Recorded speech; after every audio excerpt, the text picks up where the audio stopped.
Bonjour les amis, j'espère que vous allez bien. Alors aujourd'hui, je lance un tout nouveau concept. Il s'agit de ce que j'appelle les vidéos réflexions, c'est-à-dire des vidéos où je ne poste aucune image, juste un peu de musique au fond, mais surtout on voit moi face à vous, chers amis, chers spectateurs, chers abonnés. Et dans ces vidéos réflexions, nous allons parler de différents sujets plus ou moins liés aux vidéos plus traditionnelles que je fais à côté. Et aujourd'hui, pour cette toute première vidéo réflexion, j'avais envie de parler d'un sujet auquel on ne pense pas forcément, mais qui a en fait un impact très important et qui, au fond, est très intéressant. Il s'agit des relations entre le football et la politique et même plus généralement la géopolitique. Et ce concept, cette relation assez ambivalente entre le sport le plus populaire au monde, qui est le football, et la politique, cela concerne aussi bien les équipes nationales avec des compétitions comme évidemment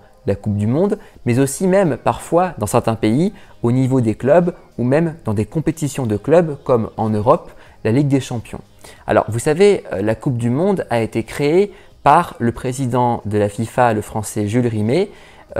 au début des années 30, fin des années 20, début des années 30, et la toute première Coupe du Monde de football de l'histoire a eu lieu en 1930 en Uruguay, un petit pays d'Amérique du Sud coincé entre deux géants, le Brésil et l'Argentine. Pourquoi l'Uruguay? Eh bien parce que déjà 1930, c'est les 100 ans de l'indépendance de l'Uruguay en 1830. Vous allez me dire, mais quel rapport avec le football? Eh bien, il faut savoir que depuis maintenant plusieurs éditions, le football est une des épreuves marquantes des Jeux Olympiques. Et en 1924 à Paris, puis en 1928, je crois, à Amsterdam, eh bien, quelle équipe a remporté le titre olympique en football? L'équipe d'Uruguay. D'ailleurs, encore aujourd'hui, quand vous voyez le maillot de l'Uruguay, vous voyez 4 étoiles, alors que l'Uruguay n'a remporté que 2 fois la Coupe du Monde de football en 1930 et en 1950. En fait, les 2 autres étoiles correspondent aux 2 titres olympiques remportés par la Céleste, qui est, comme je vous le rappelle, le surnom de l'équipe uruguayenne, donc en 1924 et en 1928. Et finalement, Jules Rimet, même s'il est d'origine française, donc européenne, que la FIFA a été créée en 1904 par des fédérations européennes, avec notamment la France, l'Allemagne, la Suisse, la Belgique, l'Espagne, et que le siège de la FIFA est à Zurich, en Suisse, eh bien, Jules Rimet avait déjà comme ambition de faire connaître le football, de développer le football dans le monde entier. Mais à l'époque, il y avait beaucoup plus de contraintes techniques et géographiques qu'aujourd'hui, puisque pour aller en Uruguay, le meilleur moyen d'y aller depuis l'Europe, c'était d'y aller par bateau et de descendre l'Atlantique en bateau, ce qui était très long. Et d'ailleurs, ça explique pourquoi seulement 4 équipes européennes, la France, la Belgique, la Yougoslavie et la Roumanie, se sont rendues à cette Coupe du Monde en Uruguay. Donc, Jules Rimet se disait finalement en lançant la première Coupe du Monde de l'histoire en Amérique du Sud, on montre vraiment qu'il s'agit d'un sport universel et qui n'est pas complètement dominé par le continent européen. Et d'ailleurs, bien mal lui en a pris puisque l'Uruguay a été sacré à domicile devant son public au stade Centenario, en l'hommage d'ailleurs du centenaire de l'indépendance de l'Uruguay en 1830, sacrée championne du monde face aux voisins argentins. Et ce qu'on sait moins, c'est que l'équipe arrivée en 3e position dans cette première Coupe du Monde de l'histoire n'est autre que l'équipe des États-Unis, donc un podium 100% américain. L'édition suivante, malheureusement, n'a pas laissé les mêmes souvenirs, en tout cas pas pour les mêmes raisons, puisque la 2e Coupe du Monde de l'histoire a eu lieu en 1934 en Italie, et qui dirigeait l'Italie à ce moment-là? Le dictateur fasciste Benito Mussolini. Et finalement, 2 ans avant les Jeux Olympiques organisés en Allemagne nazie, à Berlin, Mussolini s'est servi à fond et la propagande fasciste avec de cette Coupe du Monde pour faire rayonner non seulement l'équipe italienne dans le monde entier, mais aussi le régime fasciste. D'ailleurs, l'Italie a à son tour remporté cette Coupe du Monde de football à domicile, mais il faut reconnaître, désolé de le dire, que l'Italie a quand même été grandement aidée par un arbitrage qui a été très probablement acheté par le régime fasciste. Mais malgré tout, à cette époque, l'équipe italienne était sans doute la meilleure équipe de foot au monde, puisqu'elle a ensuite remporté l'or olympique à Berlin en 1936, puis à nouveau la Coupe du Monde de football, cette fois-ci en France en 1938, la dernière Coupe du Monde, juste avant la Seconde Guerre mondiale. Par la suite, le football, en Coupe du Monde en tout cas, a eu un impact à la fois pour les pays qui ont accueilli la compétition, mais aussi pour les équipes qui auront marqué cette compétition pour le meilleur, comme pour le pire d'ailleurs. Par exemple, lorsque l'Allemagne a remporté à la surprise générale la Coupe du Monde de football 1954 en Suisse contre la Hongrie, qui était considérée au début des années 50 comme la meilleure équipe de football au monde, cela a été surnommé le miracle de Berne, où a eu lieu la finale de la Coupe du Monde, et c'était le symbole un petit peu du retour de l'Allemagne, en tout cas de l'Allemagne de l'Ouest, sur le devant de la scène mondiale et dans le concert des nations, moins de 10 ans après la fin de la Seconde Guerre mondiale et l'écroulement de la dictature nazie.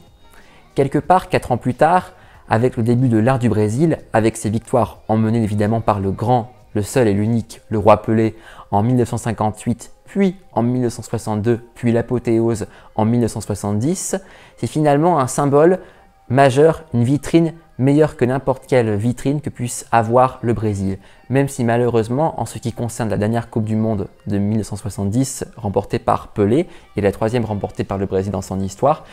il faut savoir qu'à ce moment-là, en 1970, le Brésil était dirigé par une junte militaire qui avait pris le pouvoir dans le pays 6 ans plus tôt, en 1964. Et malheureusement, la junte militaire qui était au pouvoir à Brasilia ne s'est pas privée de s'approprier cette victoire de la Seleção, emmenée par Pelé, pour en faire une vitrine du régime et faire quelque peu oublier aux Brésiliens et au reste du monde toutes les atrocités commises par ce régime. Par la suite,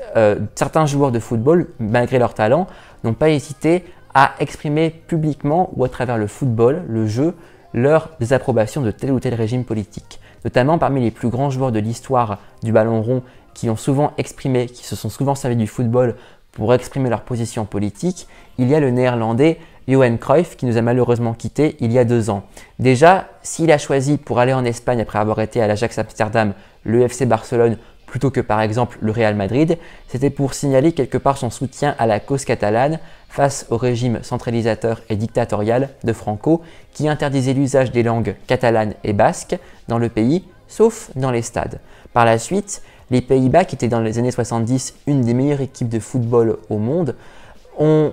participé donc à la finale en 1974 en Allemagne de l'Ouest contre l'Allemagne de l'Ouest et en 1978 en Argentine contre l'Argentine. Et il faut savoir que Johan Cruyff avait volontairement boycotté la finale de la Coupe du Monde 78 contre l'Argentine pour protester contre la brutalité de la junte militaire argentine qui était au pouvoir depuis 2 ans. Par ailleurs, le fait que l'Argentine ait remporté cette Coupe du Monde à domicile en 1978 a été un fantastique instrument de propagande pour la junte militaire argentine. L'Argentine qui par la suite a de nouveau remporté la Coupe du Monde de football en 1986 au Mexique, emmenée par Diego Maradona et qui a été marquée évidemment cette Coupe du Monde par ce quart de finale historique à tous les niveaux entre l'Argentine et l'Angleterre, 4 ans seulement après la guerre des Malouines où les Britanniques avaient chassé les Argentins de ces îles. Et évidemment, les Argentins avaient la volonté de venger leurs compatriotes morts durant cette guerre, ce qu'ils ont réussi à faire, même s'il y a un but resté dans les mémoires, pas pour les bonnes raisons, c'est la main de Dieu de Maradona. Même si peu de temps après, il faut reconnaître qu'il a fait un autre but spectaculaire, Maradona, connu comme étant le but du siècle.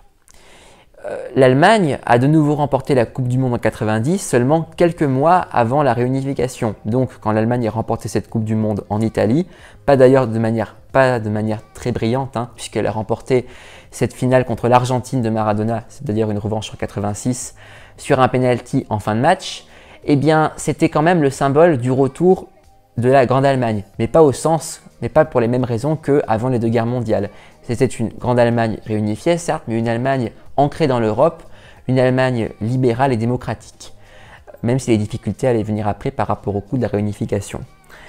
La France, quand elle a remporté la Coupe du Monde de football pour la première fois en 1998, peu de temps après, beaucoup de commentateurs se sont mis à parler d'une France black blanc beurre, parce qu'aucune équipe n'avait autant de joueurs d'origine aussi diverses que l'équipe de France, entre les joueurs purement français comme Didier Deschamps, Laurent Blanc ou Emmanuel Petit ou Fabien Barthès, Bon, Vicente Lizarazu était d'origine basque, mais il était également d'origine entre guillemets 100% française. Les joueurs d'origine algérienne comme bien sûr Zidane, les joueurs d'origine kanak comme Christian Karembeu, d'origine arménienne comme Yuri Djorkaeff, et puis d'origine antillaise comme Lilian Thuram ou je crois aussi Marcel Desailly, et puis les joueurs aussi d'origine africaine. Bref, il y avait des origines de tous les côtés. Et cette idée de France Black Blanc Beurre, c'était vu par certains comme étant la preuve que le football pouvait être quelque part un moyen de fédérer les différentes communautés, les différentes populations qui constituaient, qui continuent à constituer encore aujourd'hui la France. Alors malheureusement, c'était plus compliqué que ça parce que quelque part dire France Black Blanc Beurre, c'était le moyen de dire que il y avait différentes France, alors qu'en fait, il n'y a qu'une seule France. C'est que quelles que soient les origines des personnes, des Français, on est tous des Français. Et quelque part, l'équipe de France qui vient de remporter il y a quelques jours la Coupe du Monde de football 2018 en Russie est beaucoup plus représentatrice de la société française d'aujourd'hui que même par exemple la France d'il y a 20 ans. Parce que les joueurs de l'équipe de France ont montré qu'ils ont vraiment mouillé le maillot et qu'ils aimaient le pays dans lequel ils étaient nés et dont ils portaient la nationalité. Évidemment, il y a aussi donc les pays qui ont remporté la Coupe du Monde de football dont leur victoire a eu souvent un aspect, une connotation politique très forte, mais il y a eu aussi des pays qui ont organisé la Coupe du Monde ou qui veulent l'organiser et qui veulent s'affirmer dans le monde du football, qui voient évidemment un intérêt purement, plus que sportif, purement politique et géopolitique. Avant de passer à ça, j'avais oublié un autre cas d'équipe de football qui faisait rêver tout un pays, faisait rayonner tout un pays dans le monde entier. C'est l'équipe de football d'Espagne qui, en faisant ce triplet historique Coupe d'Europe 2008, Coupe du Monde 2010 et Coupe d'Europe à nouveau en 2012, a permis au peuple espagnol d'un peu oublier tous leurs problèmes économiques auxquels ils ont été récemment confrontés, ainsi que les tensions régionalistes comme en Catalogne,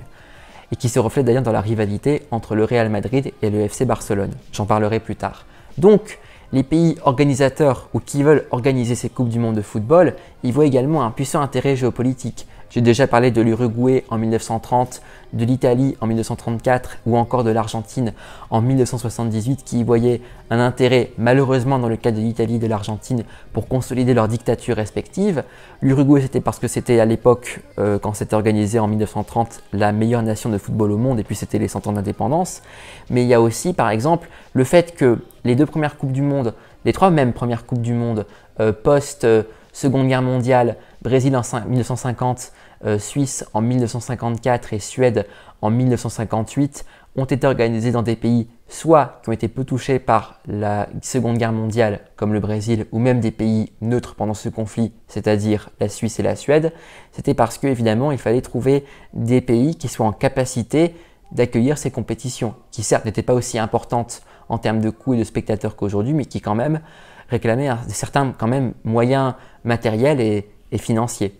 Quand l'Angleterre a accueilli pour la première fois la Coupe du Monde de football en 1966, qu'elle a d'ailleurs remporté au bout des prolongations contre l'Allemagne de l'Ouest, c'était un moyen de dire que l'Angleterre, qui avait au début boudé le début de la compétition dans les années 30, était bel et bien, c'était pour rappeler au reste du monde que si le football existait, c'est parce qu'il était né en Angleterre et que pour les Anglais, il était impensable que leur pays, le berceau du ballon rond, ne puisse pas remporter au moins une fois la Coupe du Monde de football, évidemment.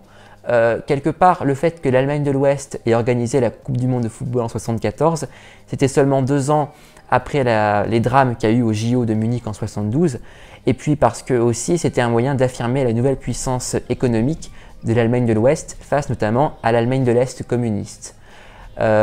L'Espagne qui a accueilli la Coupe du Monde en 1982, c'était un moyen finalement d'affirmer le retour de l'Espagne dans le concert des nations, une Espagne démocratique après presque 40 ans de dictature franquiste. Le Mexique qui a accueilli 2 fois la Coupe du Monde en 1970 d'abord, puis à nouveau en 1986, c'était finalement, après le Brésil, le premier pays du tiers-monde à accueillir une compétition aussi importante et ça montrait l'importance de ce pays sur l'échiquier mondial. Les États-Unis, qui ne sont pas une grande nation de soccer, comme ils disent historiquement, leur Coupe du Monde organisée en 1994 a été un franc succès sur le plan en tout cas du nombre de spectateurs qui ont été amenés à se rendre dans les stades. D'ailleurs, encore aujourd'hui, le nombre total de spectateurs et le nombre moyen de spectateurs par match dans les stades américains durant cette Coupe du Monde reste à un niveau record encore inégalé aujourd'hui, après la fin de la Coupe du Monde 2018 en Russie.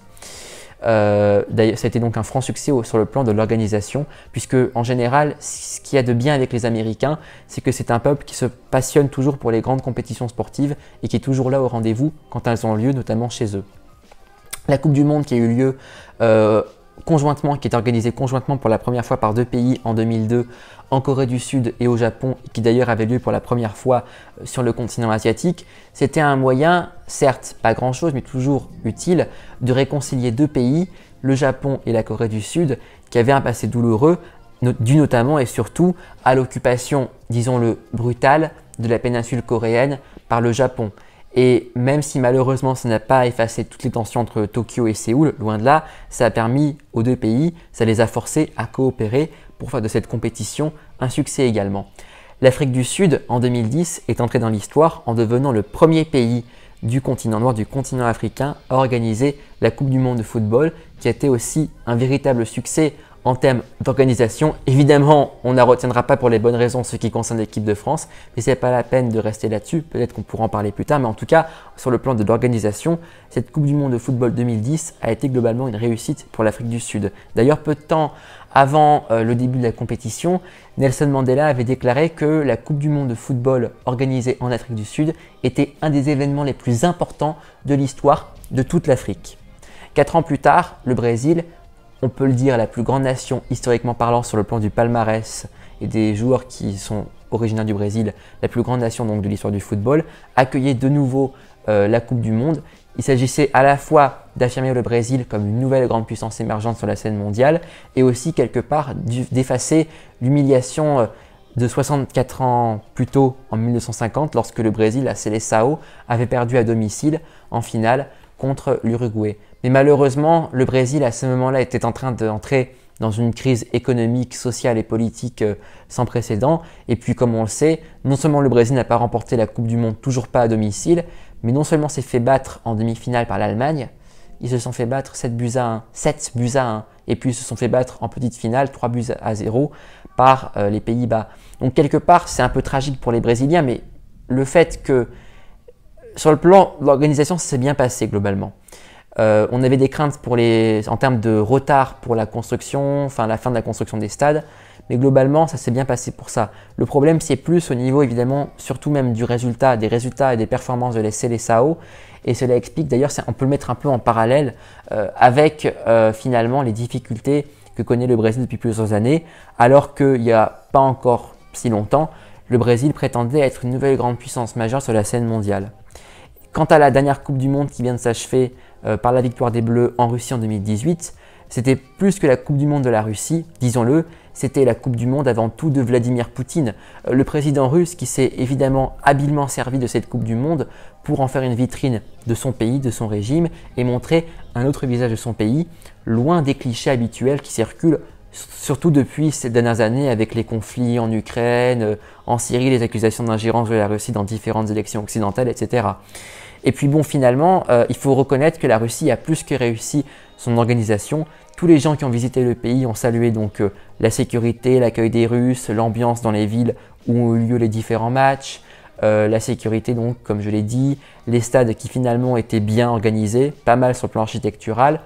et surtout des matchs globalement de qualité, à part peut-être le match de poule qui a opposé le Danemark à la France. Mais bon, ça compte pas puisque la France a gagné la Coupe du Monde. Mais en gros, sur ce plan-là, c'était une Coupe du Monde clairement réussie et on ne peut, je l'ai déjà fait mais je le fais encore une fois, qu'à applaudir la Russie dans son organisation de ce mondial. Donc maintenant, la Coupe du Monde en Russie, c'est terminé. On peut se tourner vers la prochaine Coupe du Monde qui aura lieu fin 2022, du 21 novembre au 18 décembre au Qatar. Ce sera la toute première Coupe du Monde de football de l'histoire au Moyen-Orient, dans un pays musulman, dans un pays arabe. La deuxième sur le continent asiatique, puisque le Qatar, footballistiquement parlant, fait partie de la Confédération asiatique. Mais autant dire que c'est une Coupe du Monde qui fait vachement polémique pour plein de raisons. D'abord, déjà, le fait qu'on soit obligé de l'organiser en dehors de l'été, entre l'automne et l'hiver, parce que l'été là-bas, il fait minimum 40 degrés jusqu'à 50 degrés dans la journée. Et puis franchement, le Qatar, c'est pas une nation du football historiquement. C'est pas l'équipe nationale, elle a jamais évidemment participé à la Coupe du Monde. Et puis évidemment, il y a les violations des droits de l'homme, il y a la corruption qui a entaché l'attribution de la Coupe du Monde, le fait que le Qatar a très probablement acheté des voix, le traitement des travailleurs étrangers qui travaillent dans la construction des stades. Il y a aussi finalement l'interdiction de consommer de l'alcool, comme dans d'ailleurs beaucoup de pays de la région. Donc c'est une Coupe du Monde qui risque de poser beaucoup de problèmes. Et déjà simplement le fait qu'on soit obligé de l'organiser à cause de la chaleur qui fait là-bas l'été en fin d'année, alors qu'il y a normalement à ce moment-là les championnats des clubs dans les grands pays européens, ça va poser aussi de sacrés problèmes quant au calendrier et l'organisation des matchs des clubs. Peut-être qu'on sera obligé de faire en même temps des matchs de championnat de clubs et les matchs de la Coupe du Monde avec les équipes nationales, mais du coup les clubs seront privés de leurs meilleurs joueurs qui joueront sous le maillot de leur équipe nationale au Qatar. Mais pourquoi est-ce que le Qatar s'intéresse autant au football? Parce que le Qatar, c'est un tout petit pays, et puis c'est un pays qui est finalement dans un environnement, dans un contexte régional très peu favorable, puisqu'il est coincé. Il est dans une région la plus instable au monde, le Moyen-Orient c'est la région la plus instable de la planète, et puis il est coincé entre deux gros voisins peu accommodants et sacrément intimidants pour un petit pays comme le Qatar, l'Arabie Saoudite au sud et l'Iran au nord. Et finalement, le fait que le Qatar veuille une diplomatie indépendante de celle de son grand voisin saoudien, ça agace beaucoup Riyad et ça explique peut-être en partie pourquoi est-ce que depuis juin 2017, l'Arabie Saoudite et ses principaux alliés, Émirats Arabes Unis, Bahreïn, Égypte, etc., imposent un blocus total sur Doha. Puisque justement on reproche au Qatar à la fois de soutenir des mouvements terroristes comme les Frères musulmans, mais aussi sa trop grande proximité avec l'Iran parce que le Qatar est un grand producteur de gaz naturel et qui partage une importante réserve en offshore dans le golfe Persique avec l'Iran. Et donc finalement ça gêne les Saoudiens qui veulent à la fois l'hégémonie sur la péninsule arabique et qui veulent à tout prix, c'est leur obsession, contrer l'influence de l'Iran au Moyen-Orient. L'Iran chiite est l'ennemi héréditaire de l'Arabie Saoudite sunnite. Et le Qatar s'est vite rendu compte dès les années 2000 finalement que le sport et surtout le football était un moyen d'influence et de reconnaissance dans le monde comme nul autre pareil. Quand l'ex-émir du Qatar, le père de l'actuel émir qui n'était pas encore émir, a voyagé au Royaume-Uni dans les années 90 et qu'un douanier lui a demandé d'où il était originaire et qu'il lui a répondu donc qu'il était du Qatar, le douanier britannique lui a répondu « Où est ce pays? Est-ce qu'il existe ?» Et c'est ce qui l'a poussé à lancer cette diplomatie en général ambitieuse sur tous les fronts, notamment au Moyen-Orient, comme pendant les printemps arabes en 2011-2012, et puis à s'intéresser particulièrement au domaine du sport, en se portant candidat et en obtenant la Coupe du Monde de football 2022, en accueillant d'autres compétitions sportives comme par exemple récemment la Coupe du Monde de handball en 2015, en s'intéressant même parfois à des compétitions comme les Jeux Olympiques, et même en rachetant, en investissant dans différents domaines à l'étranger, notamment donc dans le sport, avec évidemment le rachat du Paris Saint-Germain en 2011, ce qui fait qu'aujourd'hui le PSG, même s'il n'a pas encore remporté la Ligue des Champions, qui est quand même l'objectif ultime du Qatar, est désormais un des clubs les plus riches de la planète et remporte maintenant tous les ans la Ligue 1 et a racheté quelques-uns des meilleurs joueurs du monde, comme d'abord Zlatan Ibrahimovic, Edinson Cavani, Neymar et bien sûr notre ami, notre cher Kylian Mbappé. Mais le Qatar n'est pas le seul pays à avoir l'ambition de faire du football un instrument de puissance et de soft power à travers le monde. Maintenant, il y a la Chine qui de plus en plus s'intéresse à ce domaine. La Chine qui a pour ambition de devenir d'ici le milieu du 21e siècle la première puissance mondiale, veut être également un jour la première puissance footballistique mondiale. Alors sur le papier, on en est encore très loin puisque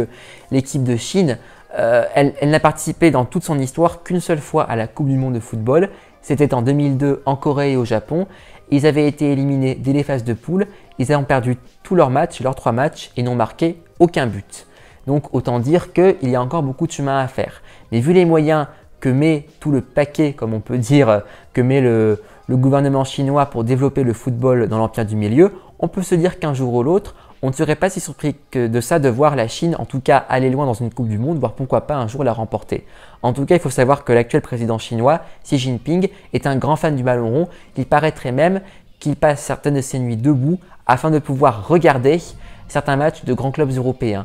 Et même, le marché chinois est devenu tellement important pour les équipes européennes que pour les clubs européens que parfois, quand ils font des tournées l'été pour faire leur promotion et ceux de leurs grands joueurs, eh bien, ils font des compétitions annexes à l'étranger. Par exemple, demain, au moment où je tourne cette vidéo, demain, donc samedi, il y aura la finale du Trophée des Champions, qui est une sorte de super coupe qui opposera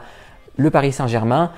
à Monaco. Et où aura lieu cette compétition? À Shenzhen, dans le sud de la Chine. Shenzhen, c'est près de Hong Kong. C'est une ville qui était seulement un village de pêcheurs il y a seulement 30 ans et qui aujourd'hui est une mégalopole, un hub technologique majeur de plus de 10 millions d'habitants avec des gratte-ciels immenses et ultra modernes.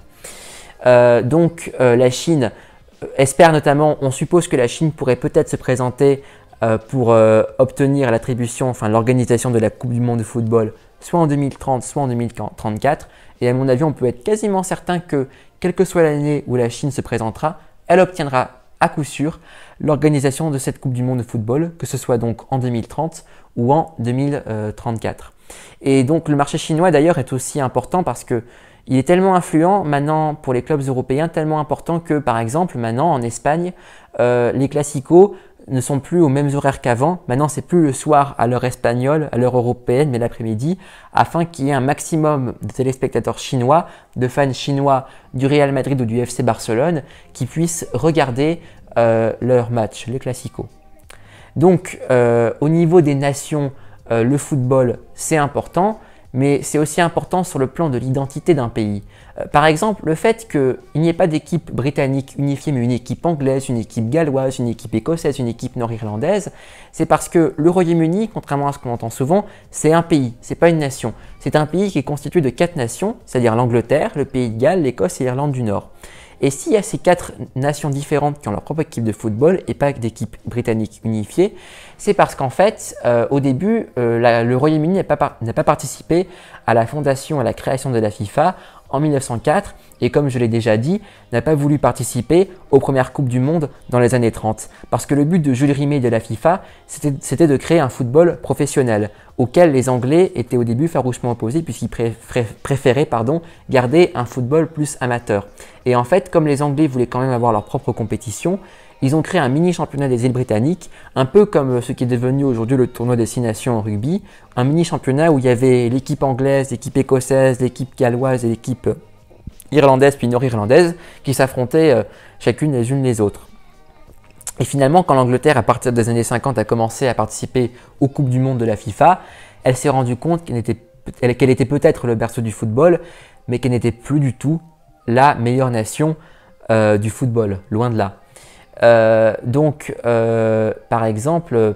il faut savoir que les clubs de football aussi ont un aspect politique, surtout dans certains pays, plus que dans d'autres. Je pense en particulier par exemple à l'Espagne, puisque sous Franco, Franco lui-même n'était pas un grand fan de football, mais il s'est rendu compte dès les années 50 que le football pouvait avoir un impact sur l'image qu'on avait du pays et du régime politique en place. Comme après la Seconde Guerre mondiale, le régime franquiste, à cause du soutien qu'il a reçu d'Hitler et de Mussolini pendant la guerre civile des années 30, avait reçu l'opprobre du monde entier, eh bien il fallait trouver un moyen de sortir de cet isolement planétaire. Et le football était un excellent moyen d'en sortir. Et il faut savoir que Franco s'est servi non pas au début de l'équipe nationale, comme il a fait après lors de la finale de l'Euro que l'Espagne a organisée et a gagné en finale contre l'Union soviétique qui était l'ennemi mortel de Franco, et bien dans les années 50, Franco s'est servi du Real Madrid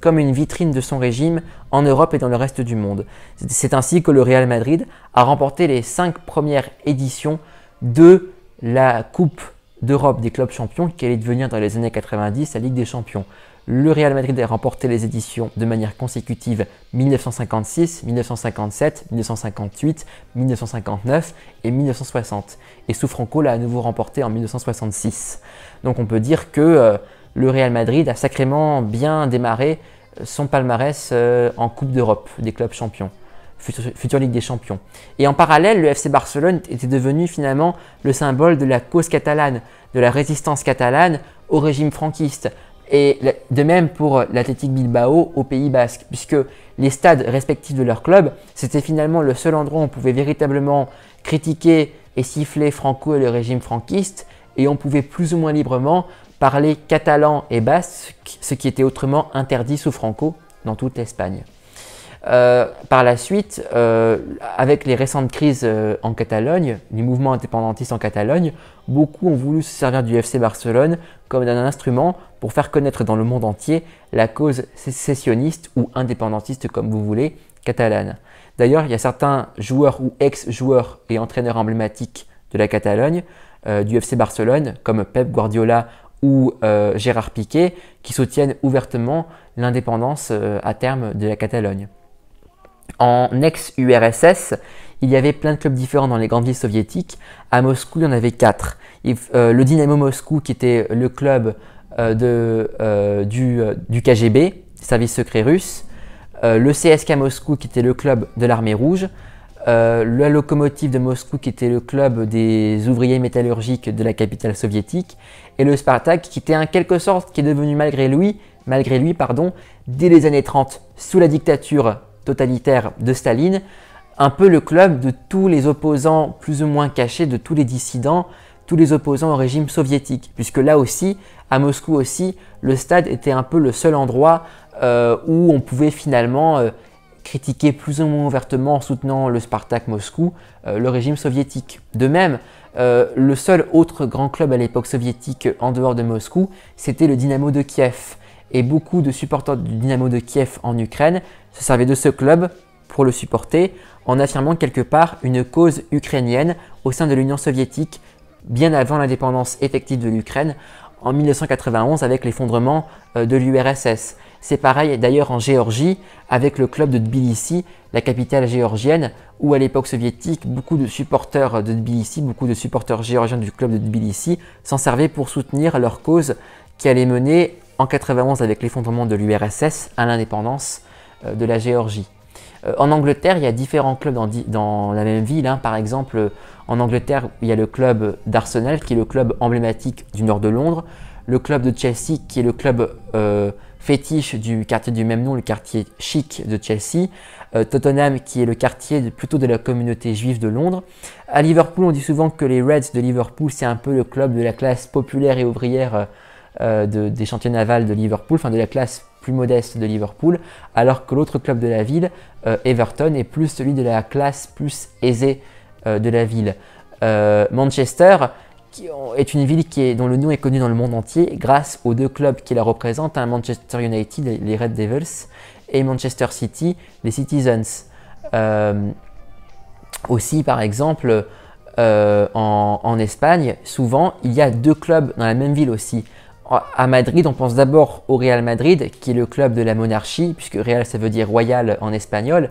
Mais il y a aussi l'Atlético Madrid, qui est le club des classes plus populaires de la ville de Madrid, et pas forcément favorable à la monarchie. À Barcelone, il n'y a pas que le Barça, il n'y a pas que le FC Barcelone. Il y a aussi l'Espagnol de Barcelone, qui finalement, il y a le mot espagnol là-dedans, qui est un peu le club de tous les Catalans, parce que oui, il y en a qui est le club de tous les Catalans, qui ne veulent en aucun cas l'indépendance de la Catalogne, et qui sont attachés à l'unité avec l'Espagne, et même à la monarchie espagnole. Au Pays Basque, il y a l'Athletic de Bilbao, qui représente la cause basque, mais il y a aussi la Real Sociedad, où jouait avant Antoine Griezmann, qui se trouve à San Sebastián, et qui finalement est un peu le club de tous les Basques qui sont attachés à l'unité avec l'Espagne. À Séville, il y a le FC Séville, et il y a le Real Betis, qui est le club finalement de tous ceux qui sont également attachés à la monarchie.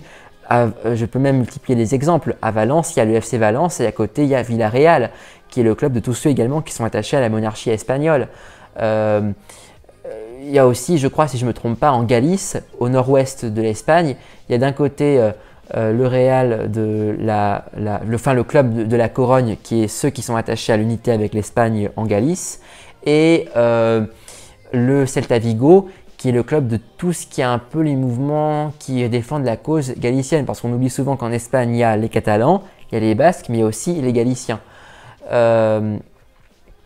Au Brésil aussi, il y a dans une même ville différents clubs qui représentent les différentes classes sociales des villes brésiliennes. Alors, j'ai plus les noms en tête, mais le fait de soutenir un de ces clubs au Brésil, c'est le fait de se reconnaître dans une de ces catégories socio-économiques de la société brésilienne, qui, je le rappelle, est quand même une des sociétés les plus inégalitaires au monde. Le football aussi, il y a également l'exemple en Argentine du club de Boca Juniors, qui est un peu le club de la classe populaire de Buenos Aires. Le football peut être aussi un moyen de réconciliation entre les peuples. Justement, quand l'Espagne a gagné la Coupe du Monde de football en 2010 et la Coupe d'Europe en 2008 et en 2012, non seulement ça a permis de faire oublier aux Espagnols un peu la crise économique, mais aussi justement les tensions qui existaient déjà à l'époque entre Castillans, Catalans et Basques, surtout entre Castillans et Catalans d'ailleurs. En Afrique, les bonnes performances par le passé de la Côte d'Ivoire de Didier Drogba ont permis de faire un peu baisser les tensions qui existaient au sein du pays entre les différentes ethnies qui constituent la Côte d'Ivoire. Puisque la Côte d'Ivoire, qui a été dans le passé la locomotive de l'Afrique de l'Ouest, a sombré à partir des années 90 dans un chaos politique permanent, même si ça va mieux aujourd'hui. Même chose pour un pays comme le Nigeria qui est déchiré entre les musulmans au nord et les chrétiens et les animistes au sud. L'équipe de football du Nigeria permet, comme aucun autre événement,